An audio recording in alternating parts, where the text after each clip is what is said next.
예, 안녕하세요. 여러분들 반갑습니다. 이번 시간의 헤드라인은 FOMC의 카운트다운이 시작됐다. 금리 인하 시대의 투자 전략에 대해서 함께 이야기하는 시간을 갖도록 하겠습니다. 우선은 뭐 잠시 그래도 뭐 예의상 약간 분위기는 알아야 되는 거니까. 네, 이거 뭐 어제는 이야기 해드렸어요. 뭐 증시에 대해서는. 그래도 또 사람이란 게 또 까먹으니까. 그래도 약간 인지한다는 관점에서 우선은 뭐 미국의 시장은 나스닥이 0.65, 너셀도 2.49. 근데 너셀이 많이 올라가죠. S&P 500이 0.54, 다우가 0.72. 그래서 지금 여러분들 그 이게 어떻게 되어 있냐면은 오늘 이제 9월 16일이잖아요. 월요일장 9월. 이제 아시아는 좀 휴장이에요. 일본, 중국, 한국은 휴장이고요. 그 다음에 오늘 저녁에 미국 뉴욕 제조업 지수가 발표가 됩니다. 엠파이어 스테이트 제조업 지수가 발표가 되는데 이게 뭐 계속적으로 경제 지표가 이야기가 되겠죠. 그리고 가장 중요한 것이 이제 9월 19일 목요일에 미국의 금리 결정 FOMC 기자회견이 있고요. 근데 또 영국 금리 결정도 있고 그 다음에 그 다음날 금요일 날에는 일본의 금리 결정도 있고 그 다음에 중국의 인민은행 대출 우대금리 결정 발표도 있고 금리 결정이 많이 있어요. 근데 뭐 거의 뭐 확정적이죠. 네, 9월 19일 날 미국 새벽 3시죠. 한국 시간으로. 금리가 인하가 결정됩니다. 그래서 이제는 어떤 시대? 금리 인하의 시대입니다. 그러면 우리가 금리 인하 시대에는 어떤 투자 전략을 가져가야 할 것인지. 물론 예전 방송에서 이미 말씀드리긴 했었어요. 이전 방송에서 뭐 금리 인하 시대를 맞이해가지고 투자 전략을 어떻게 가져가야 할 것인지에 대해서 말씀드리긴 했었습니다. 그럼에도 불구하고 한 번쯤은 좀 정리를 다시 해볼 필요가 있긴 하겠죠. 근데 그게 있더라고요. 또 사람이란 것 자체가 뭐 제가 이전에 방송을 했다고 해서 그것을 계속 기억할 수 있는 것도 아니고 다시 한번 좀 그래도 지금은 연휴 기간이니까 한번 정리해 볼 필요는 있을 것 같다라는 관점에서 이야기해 볼게요. 우선은 이제 최근에 여러분들과 이야기했던 것이 이런 관점에서 이야기했죠. 거시경제 관점에서 좀 이야기를 했습니다. 근데 오늘은 이제 투자 프레임워크, 매매법을 중심으로 해가지고 좀 이야기를 해볼게요. 이거는 뭐 최근에 여러분들에게 좀 말씀드렸었습니다. 근데 글로벌 경기 변동 순환 사이클이라고 해가서 그 뭐 거시경제에 대해서 제가 최근에 여러분들에게 좀 많이 시간을 할애가지고 이야기해 드렸기 때문에 꾸준하게 뭐 제 방송을 시청하신 분들은 거시경제에 대해서 어느 정도 개념이 좀 잡혀 있을 것 같습니다. 그 여러분들 그 이 단어라는 것 자체가 매우 중요하잖아요. 왜냐면 그 단어에는 여러 가지 내용들이 내포가 되어 있으니까 뭐 호경기니까 뭐 단어가 뭐 세 글자 정도 되어 있는데 근데 뭐 세 글자가 아니죠. 이 호경기라는 거 안에는 수많은 이야기들이 로 구성되어 있죠. 근데 여하튼간에 그동안은 뭐 여러분들도 아시다시피 글로벌 경제는 호황이었습니다. 이제 경기 변동 순환 사이클이라고 해가지고 호경기, 불경기, 호황, 뭐 불황 이런 거 있죠. 그래서 회복 단계, 호황 단계, 그 다음에 호경기 다음에는 그 다음에 불경기겠죠. 그 다음에 후퇴, 불황. 네, 그래서 지금은 이제 글로벌 경기 변동을 좀 살펴보게 되면 그동안은 계속 나스닥이 꾸준하게 올라갔잖아요. 그러면서 지금은 이제 조정받는 구간이죠. 그래서 지금은 현재 어떤 상태냐면은 그냥 이렇게만 보셔도 아시긴 할 거예요. 뭐 굳이 요거 나스닥을 이렇게 보실까요? 실제적으로. 네, 요게 나스닥이죠. 나스닥 보시게 되면 물론 최근에 뭐 한 5, 6일 정도 반등해서 올라왔잖아요. 양봉 주면서 계속 올라왔습니다. 그렇죠. 여기서 너셀 지수도 양봉 주면서 계속 올라왔고. 근데 올라와 봤자 이렇게죠. 여기서 지지해 준 다음에 올라와서 이렇게 해서 반등이잖아. 그치? 요 정도 수준이랍니다. 나스닥만 봤을 때는 그래요. 물론 이제 또 뭐 다우 지수라든지 너셀 지수 관점으로 보게 되면은 또 다른 이야기를 할 수가 있긴 하겠죠. 요게 이제 나스닥이고요. 요게 너셀 지수고, 그다음에 요게 다우고, 그다음에 요게 이제 S&P 500입니다. 아 근데 여러분들 그게 있어요. 그 현물 지수보다는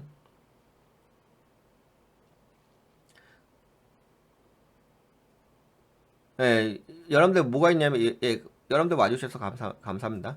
그 현물 지수보다는 선물 지수가 좀 더 약간 현실적인 면이 있어요. 그래서 뭐 가능하시다면 저는 여러분들이 현물 지수 보시는 것보다 선물 지수를 좀 보시는 게 물론 현물 지수나 선물 지수나 그렇게 큰 차이는 없어요.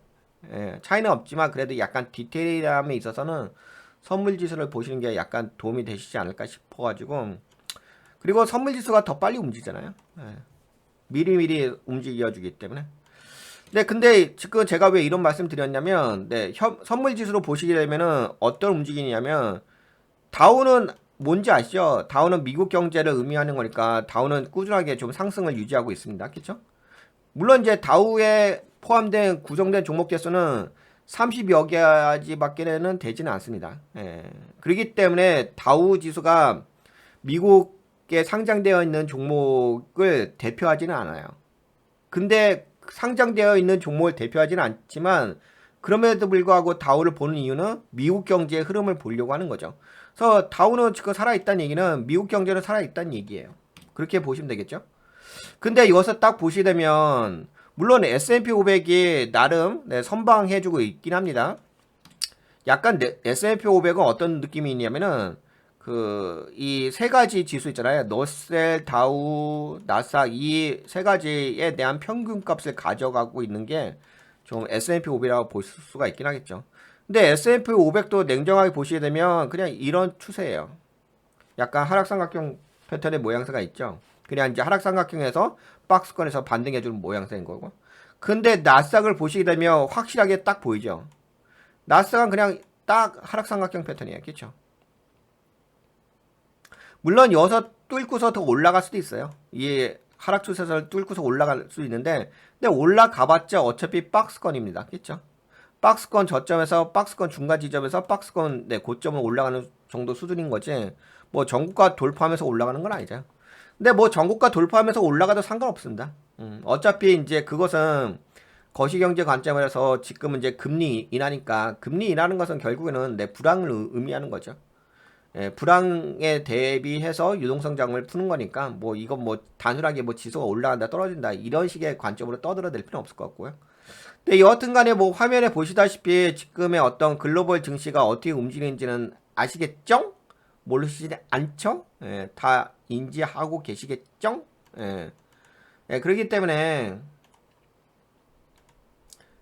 그냥 다 아신다는 기반 하에서 기준 하에서 현재 그 글로벌 경기 변동 순환 사이클에 대해서 다시 한번 말씀드린다면 근데 그동안 이제 글로벌 증시는 호황이었습니다. 호황.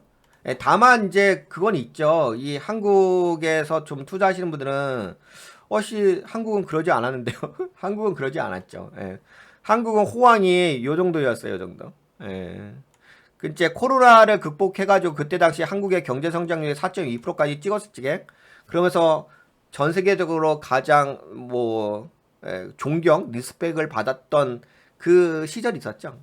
되게 짧은 시절이긴 한데 그러면서 이제 그때 우리나라가 처음으로 선진국에 진입을 했고요. 뭐 공식적으로 선진국에 진입했다는 소식이 딱 들려왔고 그 다음에 이제 G7에 초청받기도 했고 그때가 마지막이었어요. 그때가 가장 마지막. 그리고 경제가 가장 좋았을 때 그리고 그때가 진짜 최고의 피크였죠. 그때가 왜 그랬냐면 글로벌 경제에서도 최고의 경제 성장률이었고요. 그 다음에 또 한 가지는 지수 상승도 마찬가지예요. 지수 상승도 그때가 전 세계 주요국 지수 중에서 가장 많이 한국이 상승했을 때였어요. 근데 그 이후로는 완전 무참하게 깨지면서 경제가 무너지면서 이렇게 다른 나라는 요때 당시까지 이렇게 호황이었는데, 그렇죠? 한국은 그 이후로 계속 불황에 시달리면서 지금까지 달려오고 있는 거죠. 그래서 약간은 달라요. 그러니까 글로벌 증시는 이렇게 호황인 거고요. 최근에 들어서서 이제 금리 인하가 이제 카운터 되니까는 이제 불경기로 이제 진입하는 그런 시점이 된 것뿐인 거고요. 한국은 뭐 계속 그 이후로는 계속 불경기였으니까 불황이었죠. 이런 부분은 좀 다른 면은 있습니다. 요걸 좀 감안하시고 글로벌 경제를 좀 이해를 해주셔야 될 것 같아요. 근데 한국 기준으로 이야기를 하긴 어렵겠죠. 왜냐면 아무래도 글로벌 표준이라는 거 있으니까 한국 관점으로 떠들을 수는 없을 것 같고, 그냥 한국은 이만큼의 앞으로도 불황의 길이가 이렇게 깁니다.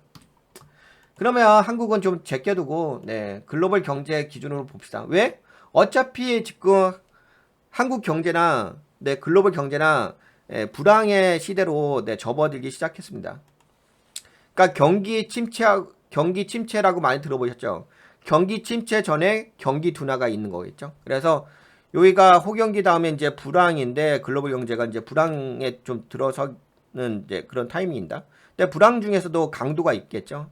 지금은 후퇴, 그 다음에가 이제 불황이긴 하겠죠. 반 정도 지나가게 되면. 한국은 그냥 불황 이거고. 네, 그래서 왜 이런 말씀을 좀 드렸냐 하면은 이제 이것 때문에 말씀드린 거예요. 네, 오늘 제목에서도 FOMC 카운트다운 금리 인하 시대를 맞이해서 투자 전략을 어떻게 가져가야 할 것인지 요거에 대해서 이야기하려고 좀 배경 지식에 대해서 현재 우리의 그 포지션에 대해서 말씀드린 건데, 지금은 이제 뭐 나스닥을 보셔도 아시겠지만 그 다음에 엔비디아 종목을 보셔도 아시긴 하겠지만 뭐 최근에 이제 정점을 찍고서 빠지기 시작했죠. 이렇게 떨어지기 시작했습니다. 그리고 이거에 대해서는 이미 여러분들에게 많이 말씀드렸잖아요. 위험 관리에서 경제 위험을 통해 가지고 여러 가지 시그널 지표가 있었죠. 뭐 미국 기준금리와 글로벌 경제 위기 시점, 이거에 대해서도 좀 말씀드렸고, 미국 실업률과 글로벌 경제 위기 시점, 그래서 실업률 관점으로 또 말씀드렸고, 그다음에 2년물과 10년물 역전금리가 정상으로 돌아온 후에 경기 침체 구간으로 진입하는 시점이 3개월에서 7개월 걸렸다. 이거 말씀드렸고, 그 다음에 한국의 뭐 수준 아시죠? 한국의 수준은 너무 처참해가지고. 근데 여하튼 간에 이런 것을 다 말씀드린 가운데서 이제 뭐 9월 19일 날 한국 시간으로 9월 19일 새벽 3시에 금리 인하가 결정될 겁니다. 그러면 금리 인하가 결정이 되게 된다면은 글로벌 증시는 어떻게 움직일 것인가? 저는 당연히 좋다고 봅니다. 글로벌 증시에서 FOMC 금리 인하, 뭐 지금 그런 이야기 하죠. 뭐 0.25냐 아니면 뭐 0.50이냐 이런 이야기 하는데 뭐 그런 건 중요하지 않습니다. 그리고 0.50으로 내 금리 인하를 발표할 확률이 높진 않죠. 왜냐하면 뭐 계속 말씀드렸지만 만약 연준에서 처음 스타트를 끊는데 갑작스럽게 0.50으로 발표하게 된다면 그 얘기는 그동안 연준이 통화 정책을 안정적으로 운영을 못했다고 시인하는 꼴밖에 못 되는 거예요. 누가 자기가 뭐 통화 정책을 잘못 운영했다고 실토하는 사람이 누가 있겠습니까? 그건 오히려 시장에 되게 충격적인 일로 다가오는 거고, 그건 안정적이진 않죠. 그렇기 때문에 당연히 아무리 뭐 심각하다 하더라도, 아무리 글로벌 경제가 심각하다 하더라도 연준에서는 0.50으로 인할 가능성은 거의 없죠. 거의 저는 0.001%도 없다고 봅니다. 그래서 0.25로 당연히 이제 금리 인하를 스타트를 끊을 겁니다.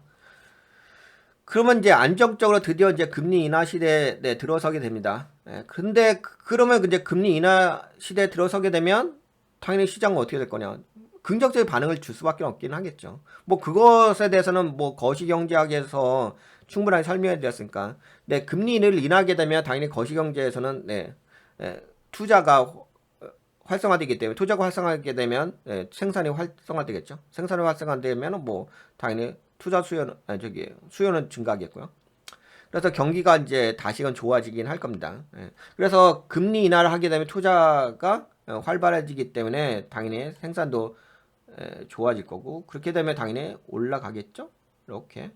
그래서 반등해서 올라갈 거라고 봅니다. 다만 이제 반등해서 올라가긴 하는데 제가 보기에는 이제 9월 금리 인하 이후로 이제 11월 금리 인하가 있잖아요. 아마 11월 금리 인하에서 만약에 0.50으로 금리 인하를 단행을 한다. 좀 갑작스럽게 미국 경제가 안 좋아지는 시간을 느껴가지고 패드에서 그렇게 한다. 그렇다고 한다면 그때서야 이제 시장에서는 안 좋은 반응을 주면서 빠지게 될 겁니다.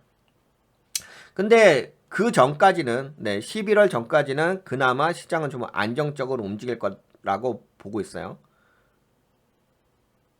이게 가장 포인트는 이거긴 하겠죠. 왜냐면 오늘 제가 제목에서도 뽑은 게 FOMC의 카운트다운이 시작되게 되면 금리 인하 시대를 맞이하게 되는데 이때 우리는 투자 전략 어떻게 가져가야 될 것인가? 그럴 거 봤을 때는 당연히 금리 인하는 시장에서는 긍정적이에요.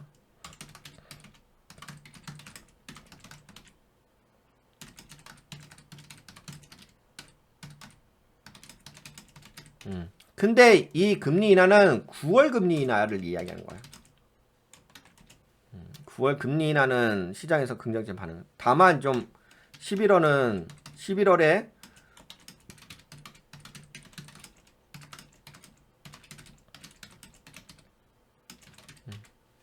11월에 금리 인하는 좀 더 두고 봐야 될 것 같아요. 근데 이거는 약간 저는 경고입니다. 왜 그러냐면 통상적으로 어떤 게 있냐면 그 연말 되면은 어떤 일이 발생하죠? 이제 주가가 이렇게 막 움직이잖아요. 주가가 움직이는데 연말 되면 특히 이제 11월 달 접어들잖아요. 11월 달 접어들고서 뭐 12월 달로 넘어가잖아요. 요때 어떤 일이 발생하죠? 아세요, 여러분들? 11월 달에서 12월 달 들어갈 때 어떤 일이 발생해요? 저거잖아요. 연말 결산 하잖아요. 연말 결산. 연말 결산이라고 아시죠? 예, 뭐 회사들 뭐 연말 결산 하잖아. 연말이 됐으니까 그 1년 동안에 이제 영업 활동한 거 돼서 최종적으로 결정하잖아요. 저 정리하잖아요. 그래야지 다음 연도를 준비할 수가 있는 거잖아요. 연말 정산 들어보셨죠? 예, 모르신 분 단 한 명도 안 계시죠? 설마. 예. 그래서 당연히 보통은 12월 달에 주가가 어떻게 돼요? 주가가 다 빠져요. 예. 12월 달 되면은 주가가 빠집니다. 근데 주가 왜 빠져? 연말정산 하니까. 연말정산의 가장 핵심 포인트가 뭐예요? 재고 정리하잖아, 재고 정리. 예. 그동안 시장에서 제품을 만들어가지고 판매했던 거 재고 정리 안 했던 기업들 재고 정리 하잖아요. 그 충당 부채로 확 들어가고, 그러면 당연히 당기순이익이 떨어지지 않겠습니까? 영업이익도 떨어지고, 예. 영업이익은 떨어지지 않겠지만 당기순이익이 좀 떨어지지 않겠습니까? 그렇게 되면 당기순이익이 떨어진다는 얘기는 EPS가 빠지는 거니까 EPS가 빠진다는 얘기는 주주가치의 그가 떨어진다는 얘기잖아요. 그러면 12월 달은 대부분 다 주가가 빠져요. 통상적으로. 그러면 12월 달 전에 뭔가 포인트가 있긴 하겠죠. 어떤 명분이 있어야 될 거 아니에요. 그 명분이 미국의 금리 인하 그 결정 발표가 하나의 터닝 포인트가 될 수 있겠다 볼 수가 있겠죠. 근데 이제 12월에 통상적으로 주가가 다 빠지는데 대부분 빠지는데 통상적으로는 물론 모든 종목이 빠지는 건 아니죠. 통상적으로 대부분 빠지는데 근데 여기다 갖다다 붙이는 게 그거지. 한국에서는 언론에서 언론 플레이 하는 애들이 있잖아. 걔네들 갖다다 붙인 게 명물이 뭐예요? 뭐 대주주 양도세? 대주주 양도세 때문에 빠진다? 뭐 재무제표에 대해서 잘 모르시는 분들은 그냥 언론사 떠들어대면 진짜 뭐 대주주 양도세 때문에 빠진다고 언론사 떠들어대니까 진짜 그래서 빠진다고 생각하는 거죠. 그건 허술이고요. 그건 말도 안 되는 허술인 거고. 실제적으로 이제 재무가 안 좋아집니다. 12월 달에는 재고 정리해야 되기 때문에. 그래서 이제 12월 달에는 통상적으로 빠지긴 합니다. 그렇기 때문에 제가 보기에는 11월 달에 금리 인하에 대해서는 우리가 뭐 좀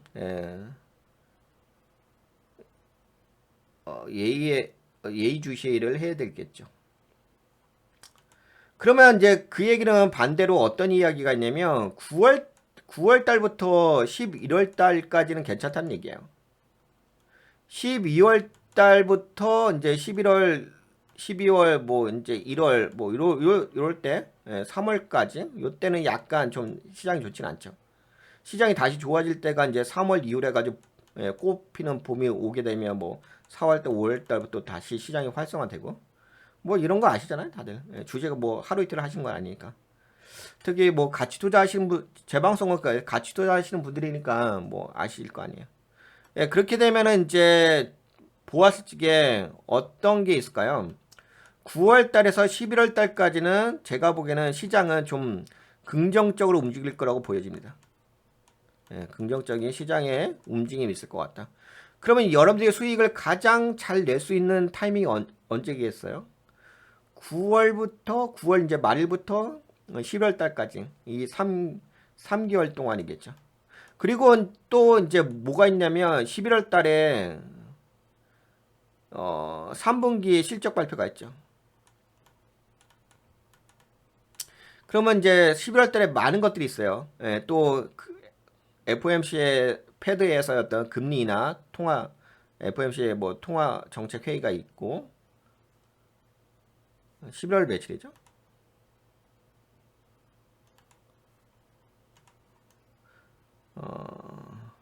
네, 11월 7일이죠. 11월 초야. 11월 초면 약간 빠르긴 한데. 그래서 뭐 11월 달에 이런 것도 있고, 그 다음에 이제 3분기 실적 발표도 있을 거고, 한 11월 중순쯤에 있을 거고. 뭐 그런 것들이 나오게 되면 또 시장에서의 어떤 움직임이 있긴 하겠죠. 그래서 제가 보기에는 지금부터 그 다음 11월 달까지는 그나마 시장은 좀 안정적으로 움직일 것 같다. 안정적으로 움직일 것 같다. 이렇게 좀 보고 있습니다. 그러면 무슨 얘기냐? 11월 달에서 12월 달은 좀 위험하다고 볼 수 있는 거예요. 반대로. 여기가 지금은 기회일 거고 그 다음은 위험해질 수도 있겠다. 그러면은 요때 빼먹어야 될 것 같다. 지금부터 11월 달까지 빼먹을 수 있는 기회다. 그리고 반대로 이야기한다면 12월 달부터 12월 달까지는 리스크 매니지먼트를 좀 더 강화해야 될 것 같다. 아니면 현금화 전략을 좀 더 직관적으로 진행을 해야 될 것 같다. 네, 그런 이제 플래닝을 만들 수가 있긴 하겠죠. 그래서 네, 글로벌 경기 순환 사이클을 보게 된다면 제가 그래서 여기다 써놨죠. 11월에 패드 통화정책회의 여기까지는 좀 올라갈 수 있긴 하겠다. 하지만 올라가기는 하지만 그러니까 올라간다는 게 뭐 이렇게 올라간다는 얘기는 아니고 그래도 뭐 이렇게 빠지진 않는다는 거죠. 어차피 네 하락장이잖아요. 네 금리 인하는 하락장이기 때문에 그래서 반등 정도 있겠다. 그래서 뭐 빠졌다 뭐 이렇게 하겠죠. 이렇게 하다가 안 좋아지게 되면 어떤 이슈로 해가지고 한번 퉁 그럼 여기서 한번 퉁 떨어지게 되면 당연히 여기서 내가 현금화를 해 놓는 게 좋긴 하겠죠. 그래야지 다시 떨어지게 여기서 또 다시 물량을 사서 다시 한번 반등 이렇게 여기서 또 수익 내고 다시 퉁 떨어지게 되면 여기서 현금화 시키고 그 다음에 이 밑에서 잡아서 다시 또 수익을 내고 이렇게 가시는 전략이 이제 하락장 매매법이죠. 그래서 뭐 여러분들에게 계속 말씀드렸던 게 그거 아니겠습니까? 하락장 매매법에서는 어떤 패턴이 필요하다고 말씀드렸죠? 하락파동에서는 네 기다림이란 게 필요하죠. 기다림이란 게 필요합니다. 이거죠. 하락장의 기본적인 매매 패턴입니다. 계단식 하락장의 매매 패턴, 네 매수, 그 다음에 현금화 매도, 기다림, 다시 매수, 현금화 매도, 기다림, 다시 매수, 현금화 매도, 기다림, 다시 매수, 현금화 매도, 기다림. 이게 하락장 매매 패턴이죠. 근데 상승장에는 굳이 기다림이 필요 없긴 하죠. 기다림이 필요 없이 그냥 계속 들고 가면 되죠. 상승장은. 이건 하락장 매매 패턴인 거고 기다림이 별로 없죠. 왜 상승장은? 왜? 어차피 올라가잖아요. 그러니까 상승장은 이렇게 가잖아요. 아니 뭐 다들 아시잖아. 어차피 엘리어트 상승파에서는 올라갔다가 여서 내가 아무리 여서 매수를 한다 하더라도 떨어지게 되면 다시 내가 여서 뭐 이렇게 내가 여서 매수했어. 내가 단기 고점에서 매수했어.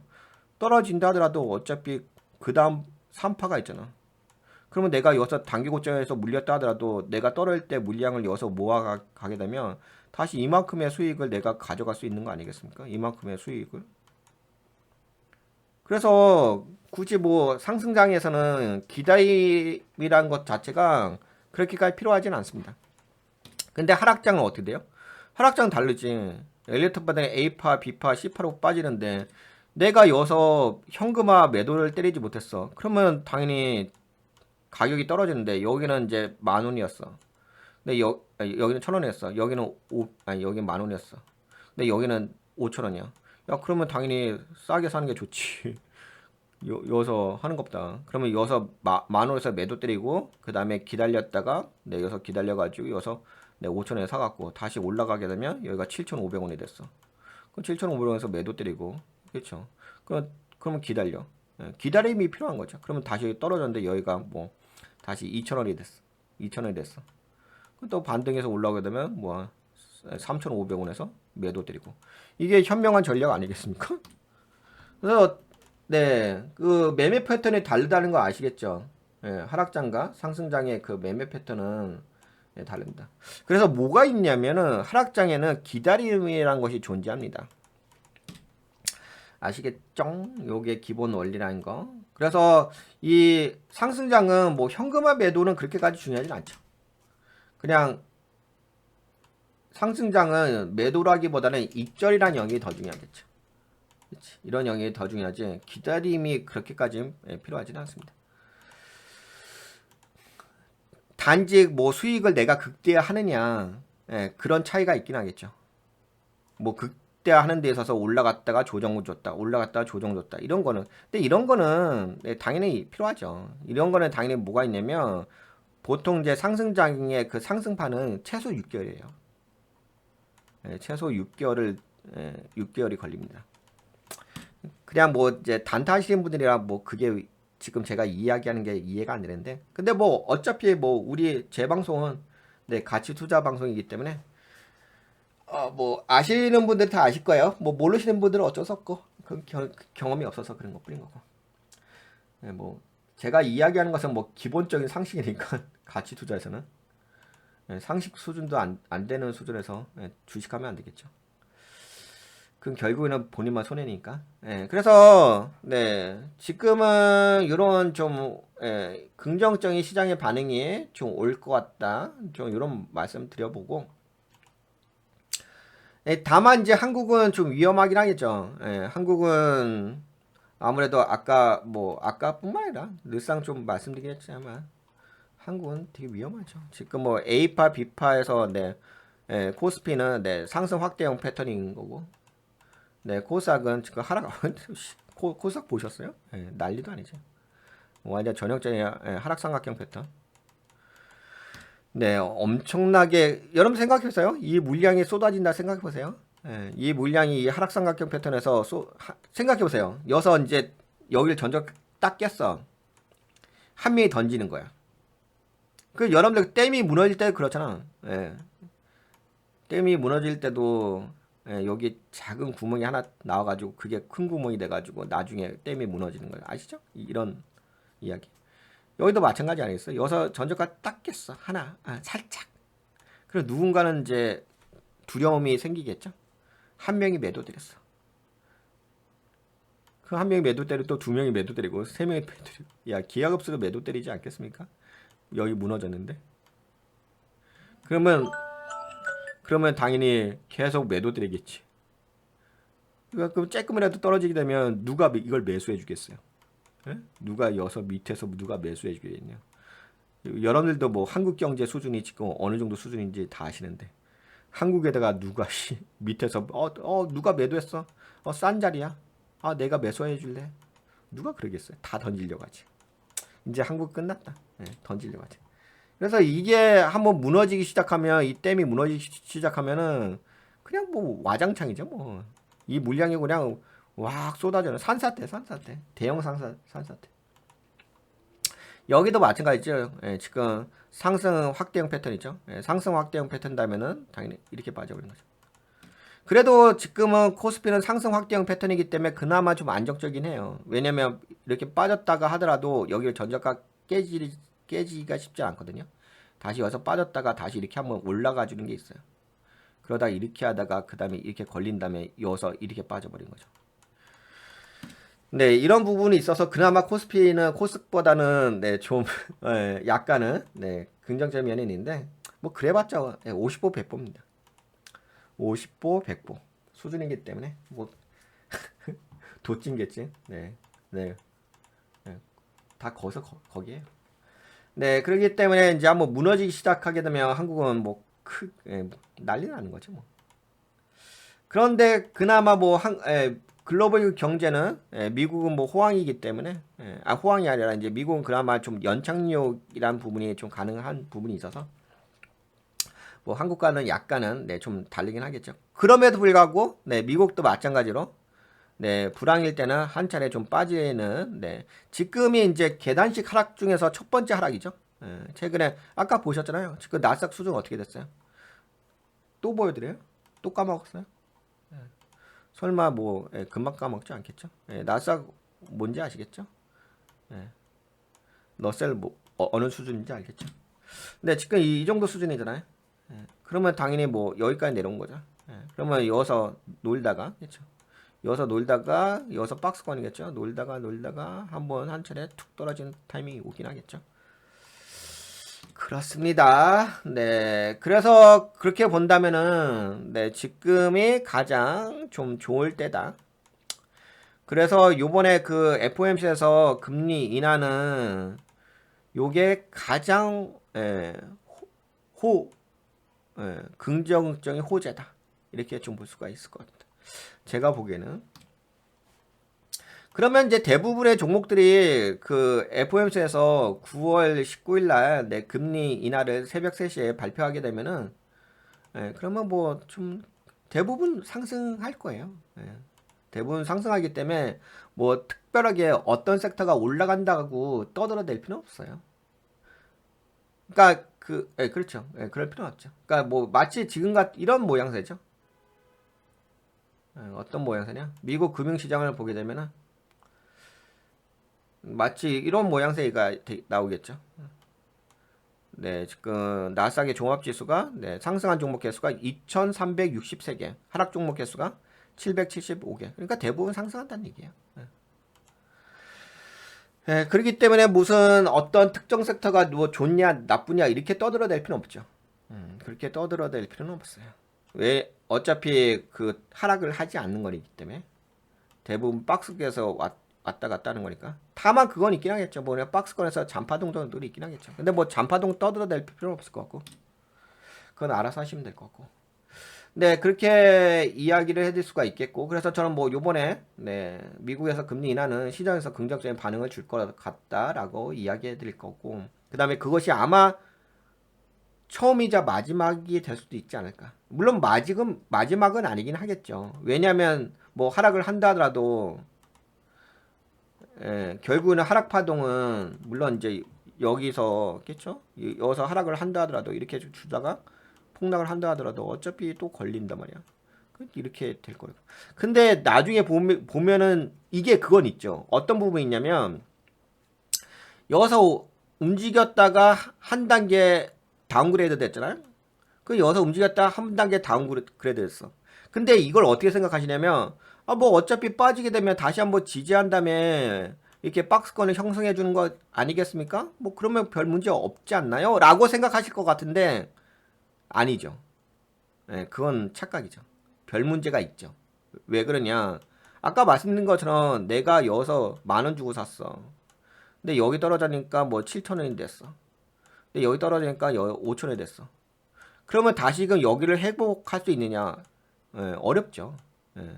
회복해서 이렇게 올라가기는 어렵죠. 그러면 내가 만약에 평단가가 10,000원에 있다고 한다면 이 내가 10,000원까지 올라가기에는 거의 불가능합니다. 하락장에서는. 왜 그러냐? 당연히 추세가 하락이니까. 왜? 이 첫 번째 계단만 있는 게 아니라 두 번째 계단도 있고 세 번째 계단도 있고 네 번째 계단도 있어요. 예, 이 하락 계단 파동은 첫 번째 계단, 두 번째 계단, 세 번째 계단, 네 번째 계단 이런 계단이 있는데 그러면 이것을 올라가려고 한다면 여기가 매물대가 형성되는데 이 매물대도 소화하지 않고서 이렇게 올라가겠습니까? 아니면 이 매물대를 소화해야지 이만큼 올라갈 수 있는 건데 이게 다 저항대 자리인데 그래서 올라가기가 쉽지는 않습니다. 그냥 저건 있긴 하겠죠. 예, 떨어지게 되면 좀 반등 정도가 있긴 하겠죠. 물론 뭐 나중에 이런 하락 파동이 다 끝나고 나서 그 다음에 이제 올라가는 건 있긴 하겠는데 그거는 이제 불황이 끝났을 적에 그건 아마 2년 후 아니면 뭐 짧으면 1년일 수가 있어요. 짧으면 1년일 수가 있고 좀 길어지면 2년이 될 수 있습니다. 근데 그 대부분 1년 정도라고 이야기하죠. 뭐 1년이라든지 6개월 정도 이야기합니다. 좀 짧게 보시는 분들은 6개월 정도 이야기하고 통상적으로 1년 정도 이야기하는데 이제 불황으로 접어들게 되면 그걸 극복하는 타이밍을 왜 그러냐면은 미국 경제는 그나마 좀 받쳐주는 게 있으니까 통상적으로 이렇게 올라가거든요. 그러면 여기가 이제 1년 정도가 돼요. 1년 정도 되게 되면 여기가 6개월이죠. 여기가 올라가면 6개월이에요. 그래서 이걸 6개월로 보시는 분들이 계시는데 근데 요번에는 약간 다른 면이 있지 않을까 그렇게 봅니다. 요번에는 약간 좀 방어적인 관점으로 좀 더 바라보시는 것이 맞다고 보여져요. 왜 그러냐면은 요거 아시죠? 10년물과 2년물의 역전금리 현상을 보시려면 요 기간이 길어요. 요 역전금리 기간이 길어진다. 이게 10년물과 2년물의 역전금리 현상이 길어진 것 자체가 왜 문제가 될 수가 있냐면 당연히 문제가 되죠. 이 10년물과 2년물이 역전됐다는 것은 빚을 많이 졌다는 거예요. 그러니까 급전을 썼다는 얘기예요. 급전을 쓴 기간이 많아졌다는 얘기예요. 그러면 그것을 감당해 내려고 한다면은 당연히 문제가 발생하겠죠. 요 짧은 것보다. 짧은 것은 그나마 급전을 덜 썼다는 얘기죠. 그러니까 빚을 덜 졌다는 이야기인데 이렇게 길다는 얘기는 빚을 많이 졌다는 얘기죠. 그러면 당연히 경기 침체를 들어서게 되면 그때 문제가 터지게 되면 이 물량 자체가 다 무너져 버리는 건데 그러면 보시다시피 요번에는 유독 길었어요. 다른 타이밍보다 유독 길었습니다. 눈으로 보셔도 딱 보이지 않나요? 그렇기 때문에 제가 보기에는 약간 이번에 그 경기 침체는 예전과 좀 다르게 좀 더 방어적인 관점으로 보시는 것이 맞겠다 이렇게 좀 말씀드릴 수가 있긴 하겠습니다. 그러면 여기까지 다 이해하시겠죠? 지금 뭐 전반적인 흐름에 대해서는 어렵지는 않죠. 여기까지 다 이해하셨다 보고 어제는 좀 이거에 대해서 말씀드렸죠. 제품 수명 사이클, 산업 사이클. 이거는 뭐 어제 말씀드렸을까? 어제 영상 보시면 될 것 같고. 그럼 뭐 전반적인 흐름에 대해서는 다 말씀드렸고. 그러면 오늘 약간 저런 이야기를 해볼까요? 그래도 뭐 어제 여러분과 함께 뭐 국내외 주요 종목 및 섹터 체크를 좀 했으니까. 그래도 이제 금리 인하 시대 접어드니까 금리 인하 시대는 우리가 어떻게 또 시장을 좀 바라봐야 할 것인지 그거에 대한 어떤 시각 변화, 관점의 어떤 전환, 어떤 초점은 좀 맞출 필요가 있긴 하겠죠. 시장이 변했는데. 그러면 그런 관점에 대해서 좀 이야기를 해볼게요.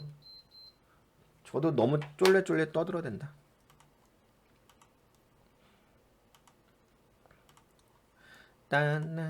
산업 섹터.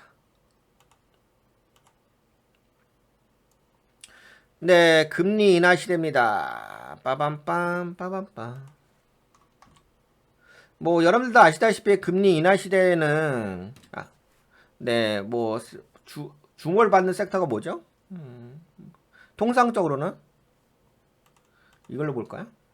제약 바이오 헬스케어, 그 다음에 부동산 시장, 신재생 에너지 쪽, 그 다음에 뭐 금융시장에 의한 변화 뭐 이거에 대해서는 다 여러분들에게 언급을 해드리긴 했습니다.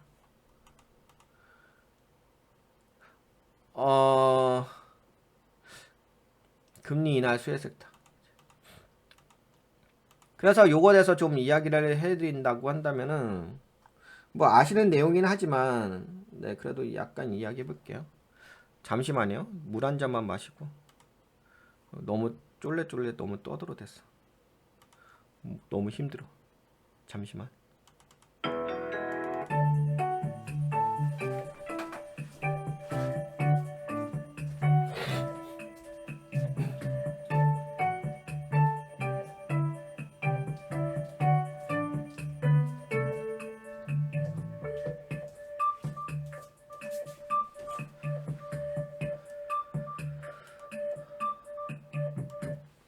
네, 그냥 상식적으로 알아두시면 될 것 같아요.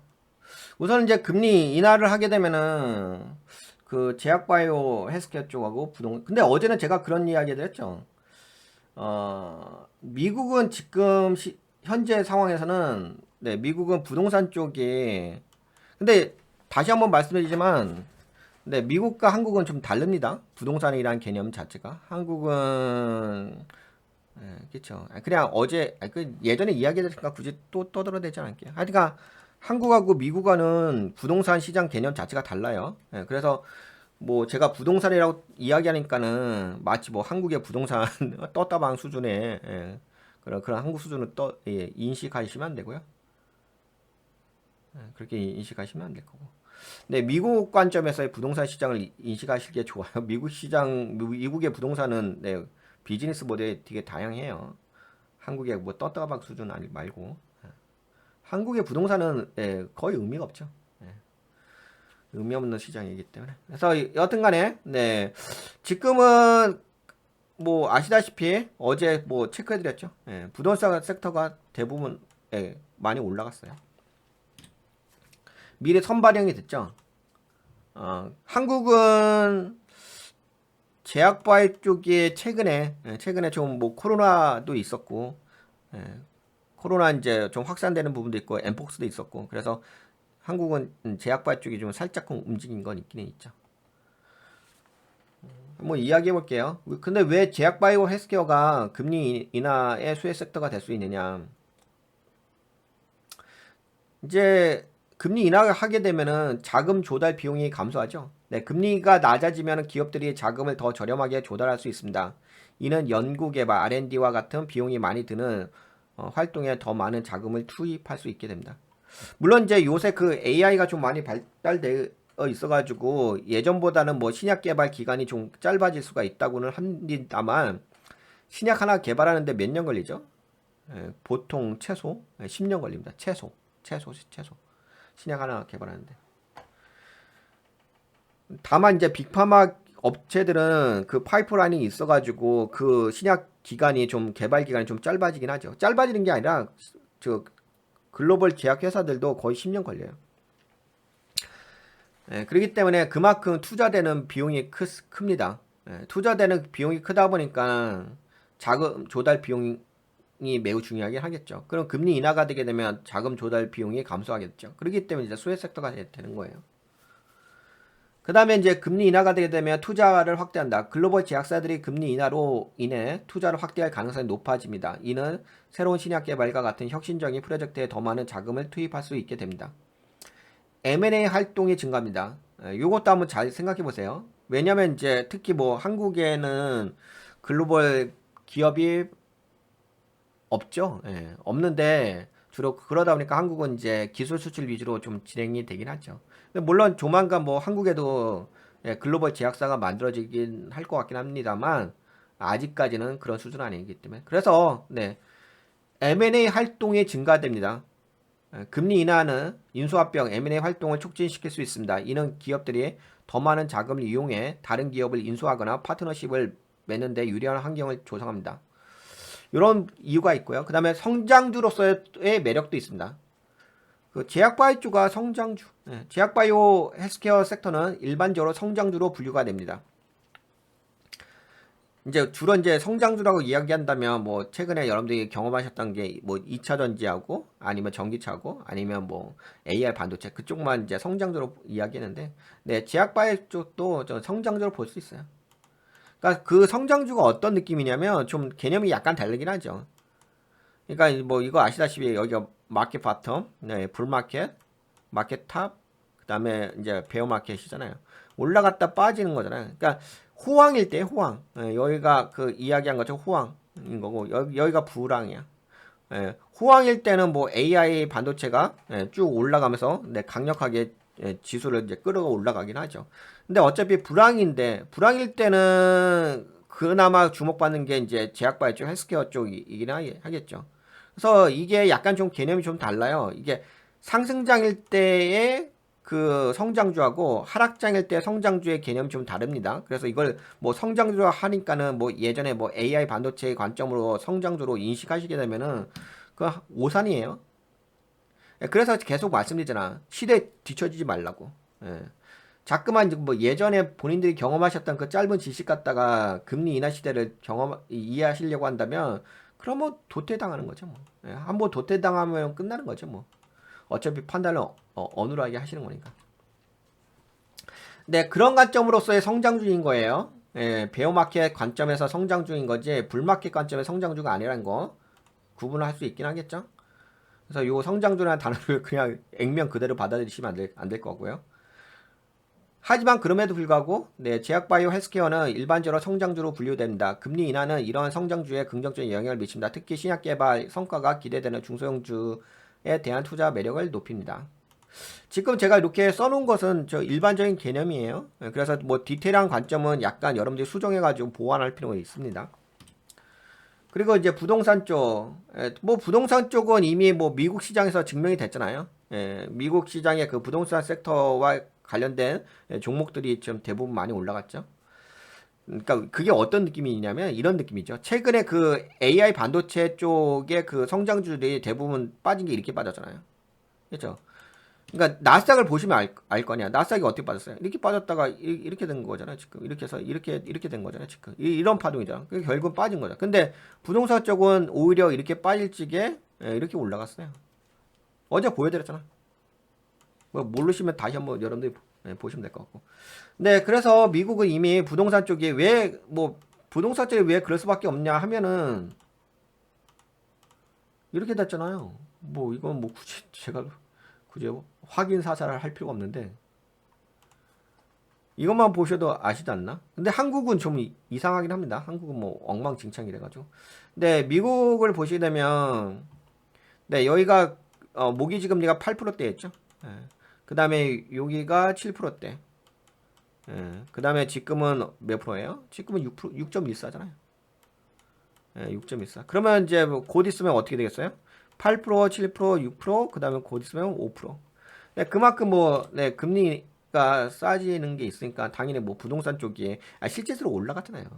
제가 다 확인시켜드렸잖아요. 모른 척 하지 마시고. 공감 못하는 척 하지 마시고.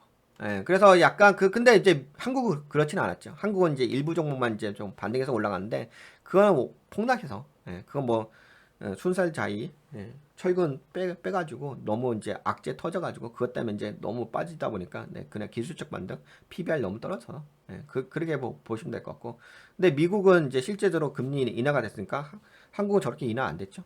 미국은 실제로 금리가 인하가 많이 됐기 때문에 모기지금 금리 쪽은 그러니까 당연히 올라갔겠죠. 그래서 이제 주택시장 저금리 환경은 주택담보대출 이자 부담을 줄여 주택 구매를 활성화시키고 부동산 시장 전반에 활기를 불어넣습니다. 저금리로 인해서 상업용 부동산 시장, 저금리로 인해서 부동산 개발 사업이 활성화되고 임대료 수익률이 상승할 수 있습니다. 근데 요건 일반적인 개념이에요. 근데 여하튼 간에 뭐 미국 같은 경우는 부동산 섹터가 많이 올라갔어요. 다른 섹터에 비해서. 뭐 첨정부지로 올라간 건 아니고 다른 섹터가 빠질 적에 그 섹터가 올라갔다고요. 아시죠? 그 다음에가 부동산 말씀드렸죠. 그 다음에 이제 신재생 에너지 쪽인데, 근데 지금 신재생 에너지는 좀 빠지죠. 그러니까 신재생 에너지라고 한다면 뭐 태양광과 풍력이 대표적인 수가 있는데 지금은 좀 빠지긴 합니다. 근데 그럼에도 불구하고 금리 인하의 수혜 섹터는 맞아요. 근데 이제 아직까지는 뭐 그렇게까지 효과가 있지는 않으니까 뭐 큰 효과가 없죠. 태양광하고 풍력이. 그러니까 그 에너지로서 활용 가치는 있죠. 에너지로 가치로서 이제 다른 에너지보다는 좋아지는 건 있는데 아직까지 석유라는 그 에너지에 더 포커싱을 두고 있어가지고 그래서 그렇게까지 제가 그 어디죠? 그 미국에 있는 그 태양광 쪽인가? 제가 이거 재무제표를 봤는데 태양광 쪽에 그렇게까지 돈을 많이 버는 것 같지는 않던데 안 버는 건 아닌데 태양광 뭐지? 제가 안 해놨나? 유통, 데이터 센터, 양자 컴퓨터. 여기 있죠. 그러니까 여기 보시게 되면 제가 재무를 분석해 놨는데 솔라 엣지 테크놀로지 같은 경우는 물론 이제 매출이 있긴 있는데요. 영업이익이 마이너스 85%예요. 순이익률도 마이너스 77%고. 물론 이제 여기서 돈 버는 회사들도 있긴 있는데 그렇게까지 실제적인 어떤 리턴이 나오고 있지는 않아요. 그렇게까지 크게 들어오는 건 있지는 않습니다. 그러다 보니까는 이 그 태양광하고 풍력 쪽에 그렇게까지 좀 이렇게 많이 올라가진 않아요. 그러니까 여러분들 그 간혹 가다가 뭐 태양광 풍력 쪽에 그 미국에 있는 종목에 투자하시는 분들도 계시는데 재무제표 보시고 투자하세요. 아까 보여드렸죠. 물론 이제 여러 가지 종목이 있죠. 여러 가지 종목이 있는데 마이너스잖아. 뭐 마이너스가 좋은 건 아니잖아요. 그래서 냉정하게 보세요. 물론 이제 정책적으로 정부에서 미국 정부에서 지원해 주는 건 있어요. 있는데 정책에서 지원해 주는 거고 실제적으로 기업이 돈을 버는 거고는 다른 거죠. 그러니까 재무제표 항상 체크하시고 그럼에도 불구하고 금리 인하의 수혜 섹터는 맞긴 맞습니다. 그래서 이제 자금 조달 비용 뭐 아시다시피 태양광 풍력 쪽이 처음 초기 비용이 좀 많이 들어가잖아요. 이제 좀 설치를 많이 해야 되니까. 근데 이제 초기 비용은 많이 들어오기는 한데 근데 그런 거 있긴 있더라고요. 태양광 초기 비용이 많이 들어오긴 하지만 나중에는 좀 그 들인 만큼 좀 뽑아내는 게 있긴 있더라고요. 그런 건 있어요. 효용성은 있긴 있더라고요. 그런 건 있는데 아직까지는 그게 뭐 좀 뭐랄까 어느 정도 궤도에 올라온 상태는 아니에요. 그러니까 이제 산업이 어떤 흐름으로 보게 된다고 한다면은 현재 그 신재생 에너지는 제가 보기에는 여기죠. 도입기 수준이라고 보는 게. 근데 도입기에서도 뭐 이 정도 올라온 것도 아니고요. 제가 보기에는 뭐 이 정도 수준. 아직까지는 좀 미미합니다. 그렇게까지 뭐 실질적인 효과를 크게 내는 건 안 보이긴 합니다. 냉정히 봤을 때는. 물론 뭐 나중에 좋아질 수가 있긴 한데 재무제표 봤을 때는 그렇게까지 썩 좋아 보이진 않고. 다만 이제 정부에서 그냥 어느 정도 이제 앞으로 이제 탈탄소화 그런 게 있으니까 좀 지원해 주는 거죠.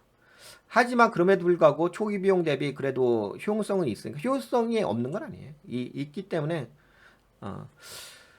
그래서 이제 좀 정리해서 말씀드린다면 신재생 에너지 자금 조달 비용이 감소한다. 똑같아요.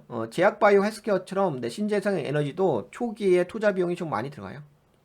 저금리 환경은 태양광 풍력 발전 시설 건설에 필요한 자금 조달 비용을 낮춰 기업들의 투자를 활성화시키는 효과를 가져옵니다.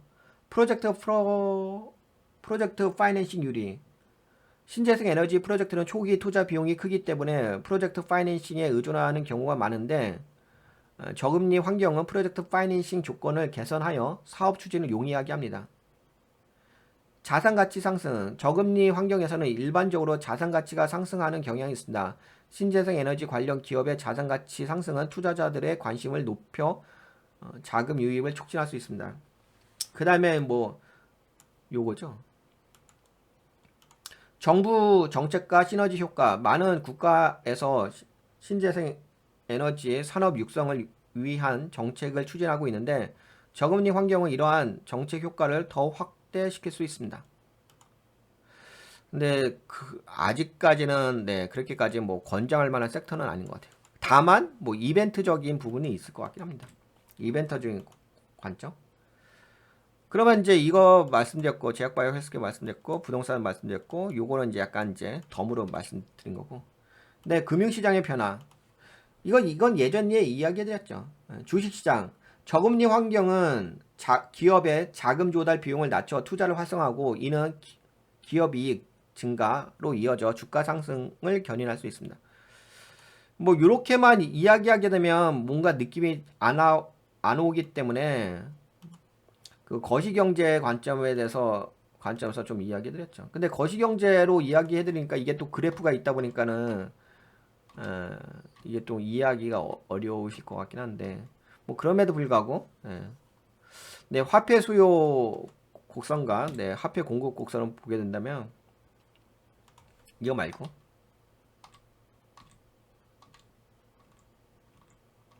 네, 이거죠.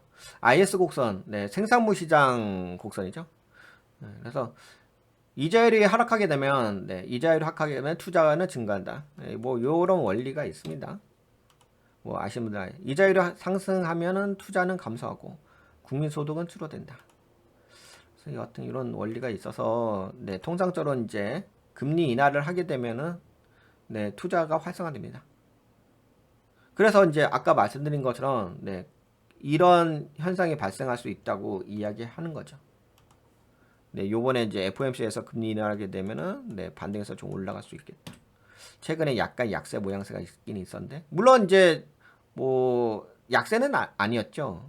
최근에는 약 5일 정도는 왜 그러냐면은 뭐 경제 지표가 긍정적으로 좀 나온 부분이 있었기 때문에 계속적으로 뭐 미국 경제는 네, 긍정적인 시그널을 좀 제시를 했죠.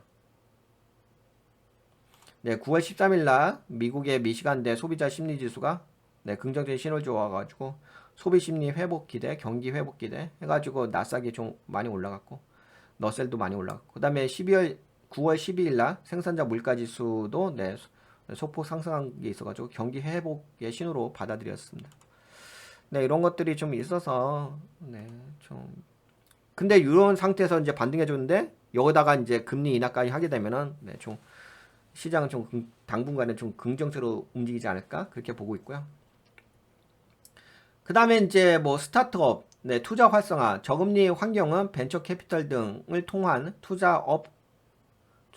스타트업 투자를 활성화시킬 수 있습니다. 뭐 굳이 스타트업이라고 떠들어댈 필요 없고요. 금리 인하를 하게 되면 네, 거시경제 그 IS 곡선에서도 보셨다시피 네, 반대로 투자가 활성화됩니다.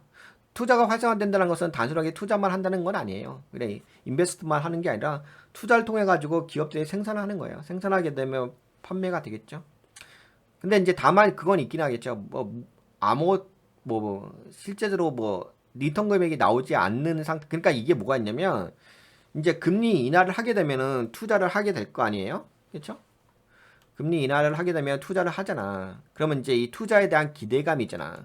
근데 여러분들 그 주식에서의 어떤 기본 원리 중에 하나가 뭐가 있냐면은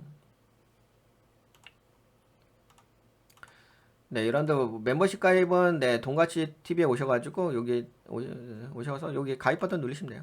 예, 가입 버튼 눌러서 요 가입 누르시면 될 것 같습니다. 이 그 뭐가 있냐면은 뭐 저기 있어요. 그 주식의 기본 원리 중에 잘 모르시는 분들이 있는 것 같아가지고 좀 기본 원리를 말씀드릴게요. 주가가 올라가는 것은 두 가지 관점이 있어요. 뭐 여러분들 그거 아시죠? 어떤 것을 좀 아시냐면 뭐 여러분들도 아시는 거긴 한데 그래도 좀 약간 좀 보여드리면서 설명을 좀 해드려 볼게요. 특히 이제 뭐 쌍바닥 패턴이라고 아시잖아요. 이런 패턴. 쌍바닥의 박스권 매매 패턴. 요게 있는데 요 기본 원리가 뭐냐면 그냥 통상적인 기본 원리예요. 여기서 이렇게 올라가 오잖아요. 여기서 외바닥짜리, 여기가 쌍바닥짜리잖아요. 그럼 쌍바닥짜리 다음에는 그 다음에 이제 지속적으로 조금 상승한 경향이 있죠. 근데 이 원리가 첫 번째 올라가는 것은 기대감이에요. 기대감. 뭔 말인지 아시겠죠? 기대감이란 것은 이제 주식의 기본 원리 중에 뭐가 있어요? 현재 그 미래 가치를 선반영한다는 게 기본 원리잖아요. 주식의 기본. 그래서 그 기대감으로 해서 올라가는 거예요. 그 다음에 이제 두 번째 올라가는 것은 뭐예요? 이거는 이제 실적이에요. 주식의 또 기본 중에 원리가 펀더메탈이죠. 그래서 첫 번째는 기대감이고 두 번째는 실적입니다. 그래서 두 번째 올라갈 때 실적으로 해서 올라갑니다. 그러면 처음에 올라가는 거잖아. 근데 처음에 올라가는 거, 처음. 예. 근데 이 처음에 올라갈 때 어떻게 올라가요? 요번에 그 FOMC에서 금리 인하하게 되면 기대감으로 올라가는 거잖아. 그거는 펀더멘털이 아니야. 그냥 기대감으로 올라가는 거야. 그러면 무슨 얘기냐면 금리 인하를 하게 되면은 투자는 활성화되고 투자가 활성화되면 경제가 좋아질 거라는 기대감에서 시장에서 반응을 주는 거잖아요. 근데 실적이 나오려면 그래도 1분기는 지나야 될 거 아니야, 최소한. 근데 지금은 어떤 시대예요? 지금은 이 시대잖아. 지금의 시대는 이거잖아요. 경기 불황이잖아. 불경기잖아. 그러면은 지금은 호재로서 딱 올라가게 되면은 그것이 만약에 펀더멘탈에 받쳐준다고 한다면은 여기서 더 치고 올라가야 되는 거지. 근데 여기서 치고 올라가기 어렵겠지. 왜? 아니, 이렇게 올라가기 어렵겠지. 쌍바닥 주면서 여기서 기대감은 올라갔어. 그 쌍바닥에서 실적으로 올라가야 되는데 실적으로 못 올라가. 왜? 어차피 불황이잖아. 그러면 당연히 대부분 어떻게 되겠어요? 그러면 대부분 이렇게 갔다가 올라가는 척 하다가 이렇게 빠져버리지. 그러면 그게 뭐가 돼요? 이렇게 돼요. 차트가 이렇게. 그래서 이게 하락삼각형 패턴이 돼버려요. 실적이 안 받쳐주니까. 만약에 실적이 받쳐주게 됐다고 한다면 이렇게 해서 이렇게 올라갔겠죠. 그러면 여기가 매집봉이 되고서 더 뚫으면서 올라갈 수가 있긴 하겠죠. 근데 실적이 안 받쳐주면 그냥 기대감으로 올라갔는데 실적이 안 받쳐주니까 이거 아닌 것 같은데 라고 하면서 떨어져 버린 거죠. 그러니까 하락삼각형 패턴 주면서 여기에 지지 라인이 다 무너지면서 이 물량이 다 쏟아져 내려올 수밖에 없긴 하겠죠. 네, 그러기 때문에 말씀드리는 거예요. 그럼 아시겠죠?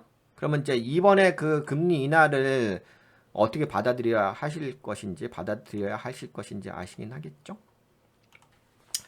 그러니까 요번에 그러니까 금리 인하로 해가지고 투자 활성화를, 근데 그건 있죠. 기업마다 좀 다르니까. 그러니까 지금 제가 이야기하는 것은 통상적인 관점으로 이야기하는 거고, 기업마다 좀 다르죠. 실제적으로 투자해가지고 리턴 금액을 뽑아내는 기업들도 있어요.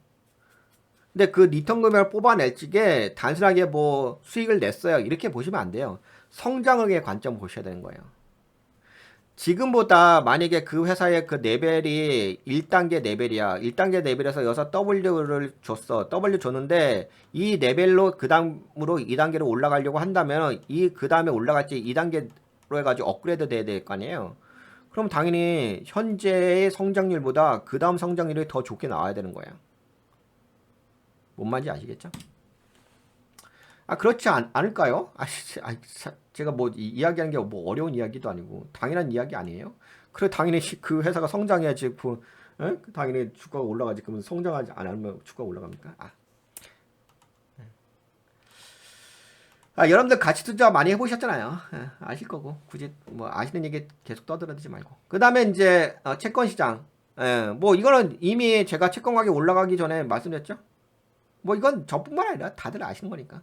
그래서 지금 채권 가격이 뭐 엄청나게 날라갔습니다. 제가 얘기한 자리에서 최소 못해도 40% 내지 50% 날라갔죠. 채권 가격. 그래서 뭐 금리 인하가 되게 되면 금리가 빠지게 되면 채권 가격이 올라간다. 이거는 뭐 기본적인 거니까 뭐 기본적인 거 떠들어대지 맙시다. 시간 낭비하는 거니까. 그 다음에 이제 부동산 시장도 좋아지긴 하죠. 근데 다만 그건 있어요. 다만 이제 부동산 시장을 어떻게 바라보셔야 될 거냐. 한국하고 미국하고는 좀 다르긴 하죠. 그리고 그 시간 차이도 있고.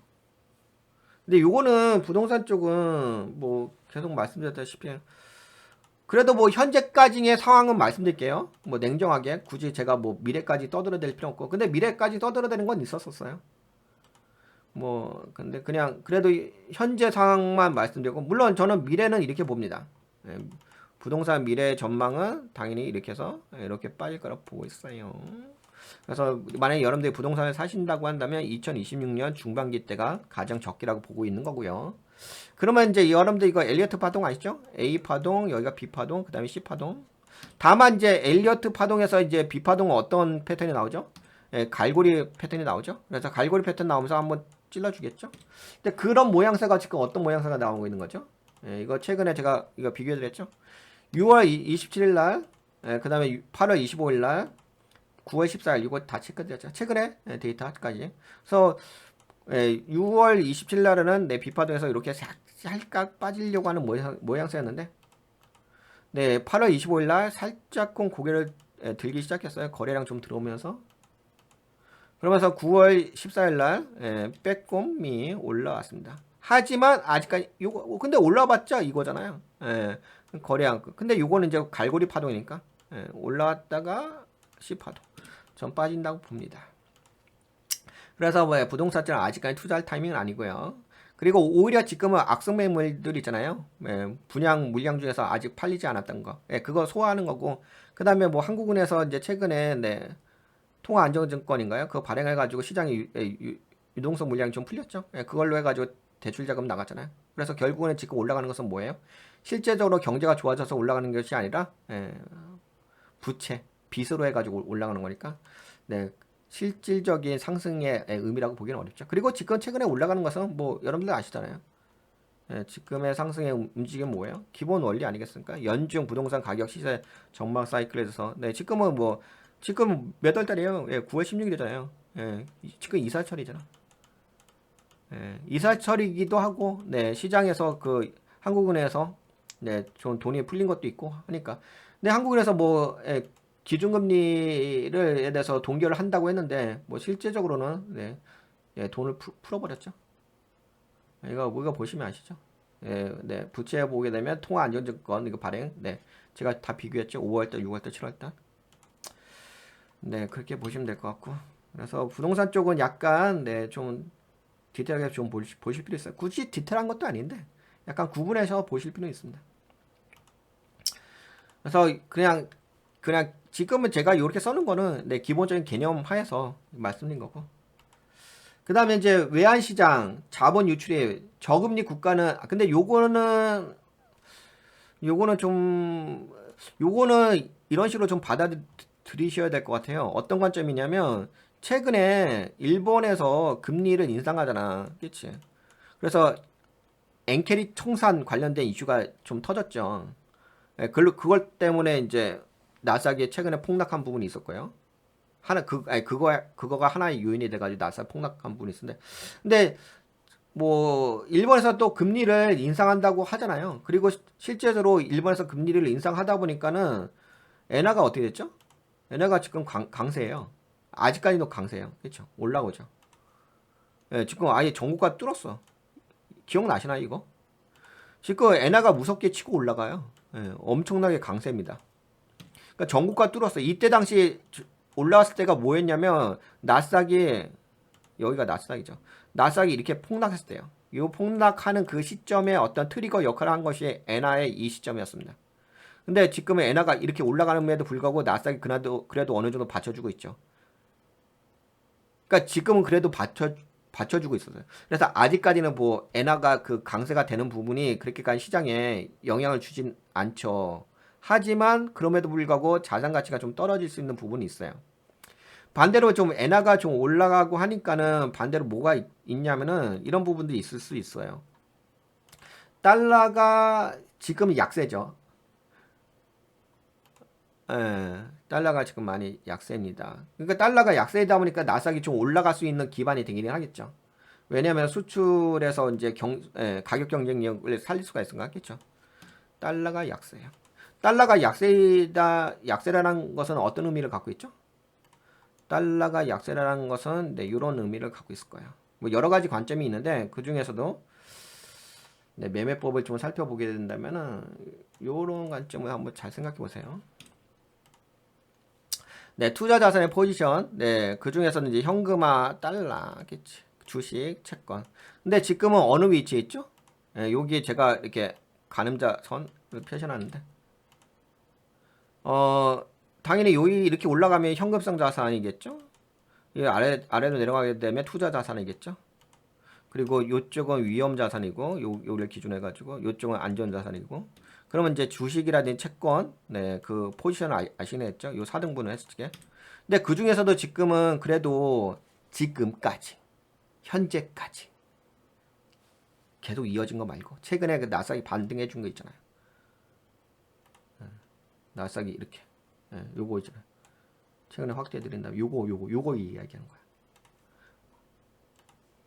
나스닥이 여기서 이렇게 반등해 준 거 최근에 며칠 동안 하루, 이틀, 3일, 4일, 5일, 6일 이제 6일은 아니고 거의 5일에서 6일 최근에 그치? 예. 요 기간까지 이야기하는 거예요. 요 기간까지의 타이밍으로 보게 된다면은 어떤 모양새냐면은 지금은 이 여기가 얘가 여기에 가 있는 게 아니잖아. 이렇게 현금화 달러로 가 있는 거잖아. 그러니까 여기가 이제 현금하고 여기 0을 기준으로 해서 보면 투자 활동 활성화야. 그러면 0을 기준으로 봤을 때 기준점으로 봤을 때 투자 활성화는 여기잖아. 그치? 그럼 이 현금화. 그러니까 현금을 하게 되면 투자를 하는 건 아니잖아. 그치? 그러면 지금은 그래도 네, 나삭도 올라가고 하니까 그러면 여기겠죠? 주시겠죠? 그리고 최근에 채권 가격도 올라갔죠? 그러면은 지금 포지션은 어디예요? 이 주식과 채권 요 사이겠죠? 그 얘기는 무슨 얘기예요? 현재로서는 현금화보다는 투자가 어느 정도 활성화되어 있다라고 볼 수가 있긴 하겠죠. 시장 움직임 자체가. 그러다 보니까 시장이 네, 좀 어느 정도 되다 보니까는 네, 되다 보니까 이렇게 된 거죠. 네, 이렇게 지금 달러가 약세인 거죠. 만약에 현금화로 한다면 달러가 강세겠죠? 예, 아시겠죠? 그러니까 지금 시장은 그래도 시장이 좀 어느 정도 활성화되어 있다라고 볼 수가 있긴 하겠습니다. 그렇죠? 이 정도면 뭐 여러분들에게 그다음에 요거는 그렇게 말씀드릴 수가 있고 요거는 이제 나머진 건데 요거는 요 부분은 이제 나중에 그 인플레이션일 때 이야기해 드릴게요. 그거는 요거는 이제 화폐 수요하고 화폐 공급 그때 한번 이야기해 드리고 요 지금까지는 요 정도 이야기. 그래서 네, 이번 시간에 여러분들과 함께 이야기할 주제였던 네, FOMC 카운트다운이 시작되었습니다. 9월 19일 새벽 3시 금리 인하 시대에 맞는 투자 전략에 대해서 함께 이야기를 해봤습니다. 약간 장시간 좀 떠들어댔죠. 이거 말고 더 이야기해야 되는데 시간 관계상 또 여러분들도 바쁘시고 하니까 네, 여기까지 좀 진행을 하고요. 어떻게 이번 방송 좀 도움이 되셨나요? 네, 도움이 되셨다고 생각되시는 분들은 네, 동같이 여기 방송에 오셔가지고 네, 여기 가입 버튼 누르셔서 멤버십 가입 좀 해주시고 나 일로도 오세요. 네, 가치 투자. 이 가치 투자는 네, 평일날 8시 45분에 진행하고 있고요. 생방송으로. 멤버십 종목 리딩 방송입니다. 여러가지 멤버로 등록하신 후에 함께 하시면 좋을 것 같고요. 이제 가치 투자라는 것은 많은 시간이 좀 필요합니다. 당연하지 그렇지 않겠습니까? 예. 그래서 경험을 많이 하셔야 돼요. 예, 경험을 하시고 체득을 하셔야 되고 근데 뭐 경험뿐만 아니라 뭐 제가 여러분들 통해 가지고 그리고 이 동가치 TV는 그 아예 제가 정체성을 정했잖아요. 예. 모멘텀 투자자분들은 네, 안 맞는 거니까 가치 투자니까 오셔갖고 계속 들으세요. 예, 듣고 근데 듣는 것만으로는 좀 어려우실 수 있어요. 왜냐하면 경험이 있으셔야 되니까. 그럼 경험이 있으시려고 한다면 당연히 이제 아까 말씀드린 것처럼 네, 여기 가치 투자 오셔갖고서 예, 네, 오셔갖고서 네, 직접 투자를 좀 하셔야 되겠죠? 직접 투자를 통해 가지고 네, 경험을 하셔야 되지 않을까요? 네, 그런 게 있습니다. 직접 투자하셔서 경험하셔가지고 예, 하다 보면은 좀 아시게 될 것 같고요. 그냥 뭐 이론적으로 떠들어대는 것은 이거 보고서 떠들어대는 얘기는 하겠죠. 그렇죠? 뭐 가치 투자 뭐 예를 들어서 저 근데 이거에 대해서는 이미 많이 떠들어댔어요. 예, 뭐 가치 투자의 뭐 모멘텀 투자의 차이점 뭐 해가지고 뭐 가치 투자 전략, 모멘텀 투자 전략, 뭐 하락장에서 가치 투자 전략, 현금화 전략, 내 매수 타이밍, 그다음 매수 세력이 올리는 수많은 것들이 이야기되지 않겠죠. 근데 이거는 다 이야기해드렸기 때문에 뭐 오시는 분들마다 한 명 한 명 자꾸서 떠들어댈 건 아니고요. 만약에 뭐 이런 거 돼서 뭐 좀 놓치셨다고 생각되시는 분들은 이전 방송 보시게 되면 네, 충분하게 설명해 드렸으니까 이전 방송 보시고요. 그리고 종종 계속 설명해 드릴게요.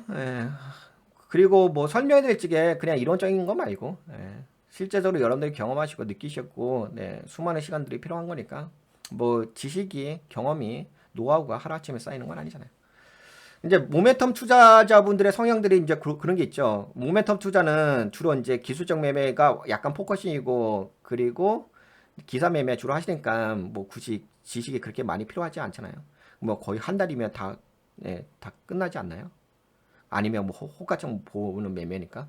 그러다 보니까 이제 모멘텀 투자를 하셨던 분들이 이제 가치 투자를 넘어오시려고 할 적에 저는 뭐 모멘텀 투자할 적에 뭐 그렇게 오래 시간 걸리지 않았는데 뭐 한 달이니까 뭐 금방 다 알겠던데요. 그리고 나머지는 뭐 경험치를 통해 가지고 시행착오를 통해서 얻는 거인데요. 이런 마인드가 계세요. 예. 그건 이제 모멘텀 투자에서 그렇게 하는 거고요. 예, 그렇게 하시는 거고. 네, 가치 투자가 뭐 그렇게, 예, 뭐 워렌 버핏이 괜히 워렌 버핏이 그 가치 투자 괜히 가치 투자겠습니까? 예, 예, 수많은 것들을 많이 아셔야 합니다. 그냥 충분하게 준비가 된 상태에서 투자할 수 있는 거니까. 네, 우선은 뭐 기본적으로 이거부터 하세요. 예, 제가 보기에는 프레임워크부터 먼저 만드세요. 예, 그 다음에 이제 프레임워크 만드시고, 예, 그 다음에 안에 내용 만드시고, 그 다음에 이제 거시경제 공부하세요. 예, 그리고 이제 나머지 뭐 차트 패턴이라든지 뭐 기술적 관점, 캔들 기록 같은 거 이런 거 하고, 그 다음에 재무도 당연히 아셔야 되고, 그 다음에 이제 이게 여러분들 이게 되게 만만치가 않아요. 그냥 간단하게 막 보여드릴게요. 이게 그냥 모멘텀 투자하시는 분들은 뭐 어차피 뭐 호가창 보고 아니면 뭐 이제 기술적 매매 하시고 아니면 기술 그거 하는 것이잖아요. 예, 그러니까 뭐 별거 없는데 뭐 이거 페이지만 보셔도 네, 지금 몇 페이지야? 네, 거의 50페이지에 거시경제만 50페이지가 넘고요. 네, 그다음에 차트 패턴만 볼까요? 이것만 보셔도 페이지가 몇 페이지야? 이건 100페이지가 넘죠. 네, 150페이지가 되고요. 네, 캔들 교육만 해도 이것만 해도 캔들 교육 영상만 해도 이 자료만 해도 지금 몇 페이지야? 거의 300페이지가 넘고요. 그 다음에 재무제표 볼까요? 재무제표 봅시다. 재무제표만 해도 수많은 것들 있잖아요. 이거 재무제표만 해도 이게 지금 250페이지 가까이 되죠. 그렇죠. 250페이지 가까이. 그 다음에 뭐 재무 구조 요거는 이제 좀 간추린 거고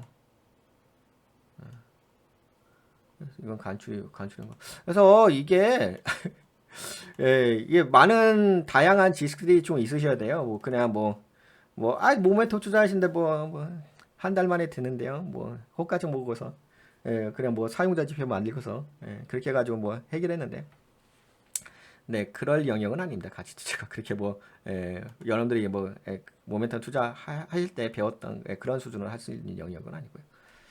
네, 좀 많은 백그라운드 지식이 있어 주셔야 되고, 그 다음에 뭐 실제적으로 경험도 있어 주셔야 되고, 네, 많은 노하우가 좀 있어 주셔야 됩니다. 그러니까 그것을 이제 하루아침에 가져올 수는 없어요. 엄청난 노력을 하시죠. 많은 시간과 많은 준비가 필요합니다. 아시겠죠? 그렇게 보시면 될 것 같고. 그리고 뭐 아까 말씀드린 것처럼 멤버십 요거는 저거예요. 가치 투자 방송은 뭐 평일날 하고 있으니까 오셔갖고서 보세요. 우선 뭐 너무 달려들지 마시고요. 가치 투자 오셔가지고 한번 어떻게 리딩하고 있는지 보시고 그리고 어떻게 수익을 내는지 어떻게 그렇게 초대박 수익을 내는지 한번 보세요. 왜 어떻게 해서 가치 투자를 통해서 초대박 수익을 내는지 한번 보시고 느껴보시고 경험해 보시면 아시겠죠. 그냥 모든 걸 한순간에 얻을 수 있는 건 아니니까. 그래서 뭐 같이 투자 오실 분들은 열흘 같이 여기로 오시면 돼요. 여기 가입하실 때 열흘 같이로 오시면 될 것 같고. 근데 아마 열흘 같이로 지금 오시는 게 좀 좋긴 할 거예요. 왜냐면 조만간 이제 요 가치 투자가 이 가치 투자 멤버십으로 올릴 가능성이 있거든요. 뭐 조만간이라고 한다면 올릴 가능성 지금보다도 더 좀 4배로 올릴 필요가 있어서 그거는 이제 멤버십 분들하고 다 이야기가 끝난 거고 그래서 뭐 지금이라도 좀 오셔갖고서 약간 좀 경험하시면 좋지 않을까 싶어요. 좀 가치 투자에 대해서 관심 있으신 분들은. 근데 많은 시간이 필요합니다. 많은 시간 필요하죠. 그냥 모멘텀 투자에서 경험하셨던 그런 매수했어 매도 때렸어요. 그런 수준은 아닌 거 아시죠? 네. 그래도 하여튼 그래요. 해보시면 알아요. 말로 떠들어도 될 필요 없고. 네, 여튼간에 요 정도 그럼 이야기 해볼까요? 예, 이 정도 좀 이야기를 해봅시다. 좀 도움이 되셨죠? 예, 안 되셨나? 네, 그럼 여기까지 이야기하고서 좀 방송을 좀 마무리 좀 해볼게요. 네, 여러분들 남은 네, 연휴 시간 동안 네, 건강하시고요. 수고하셨습니다.